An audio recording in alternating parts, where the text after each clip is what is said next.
వాస్తవమా?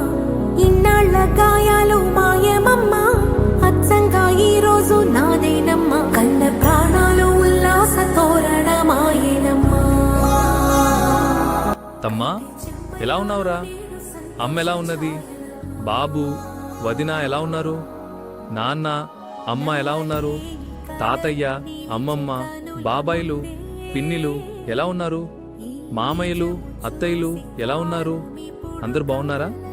తమ్మా, నీకు పుట్టినరోజు శుభాకాంక్షలురా. నీకు ఇలాంటివి మరెన్నో పుట్టినరోజు జరగాలని కోరుకుంటూ నీ అన్న అశ్వంత్ నుండి చిన్నోడికి happy birthday. God bless you.